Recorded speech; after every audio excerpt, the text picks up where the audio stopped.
నమస్కారం.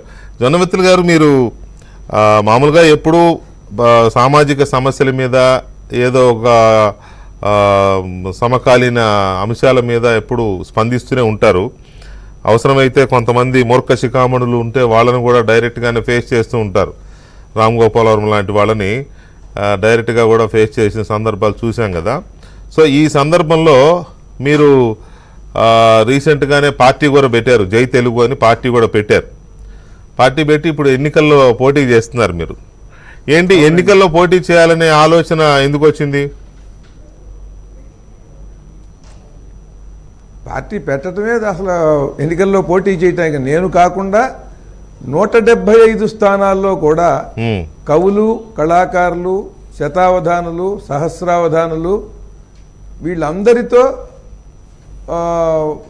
వీళ్ళందరినీ కూడా నిలబెట్టి ఈ భాషా సంస్కృతులకి ఈ ప్రభుత్వాలు ఏమీ చేయటం లేదు అనేటువంటిది సుస్పష్టంగా సమాజానికి తెలియజేసి, నీతి, నిజాయితీ, విద్య, మేధాశక్తి, కళల్లో అద్భుతమైనటువంటి ప్రతిభా ప్రావీణ్యాలు ఉన్నటువంటి వాళ్ళందరినీ కూడా ఒక చోటకి చేరిస్తే ఇవాళ ఉన్నటువంటి ఈ 175 నియోజకవర్గాల్లో ఉన్న నాయకులు ఎట్లా ఉన్నారు, వాళ్ళ గుణగణాలు ఏమిటి, ఈ మేధావులు, విద్యావేత్తలు, కళాకారులు, పండితులు వీళ్ళ గుణగణాలు ఏమిటి అనేది స్పష్టంగా తెలుస్తుందండి ఆ తేడా సమాజానికి.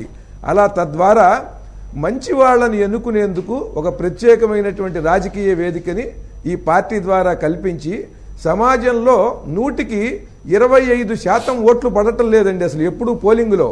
వాళ్ళు ఎందుకని వేయటం లేదనంటే ఈనాడు ఉన్నటువంటి రాజకీయ నాయకుల వ్యవహార శైలి నచ్చక ఎవరికి వేసినా ఒకటే అనేటువంటి ఒక నిరాశ, నిస్పృహకి లోనై ఉన్నారు.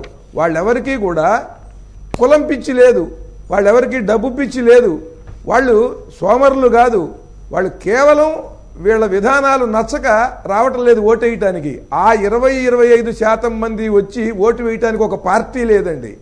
అందుకని ఈ కవులు, కళాకారులు, పండితులు, విద్యావేత్తలు, మేధావంతులు అందరితో కూడా 175 స్థానాల్లో గనక ఒక పార్టీ నిలబడినట్లయితే అద్భుతమైన మెజారిటీతో ఒక పార్టీ నిలబడుతుంది.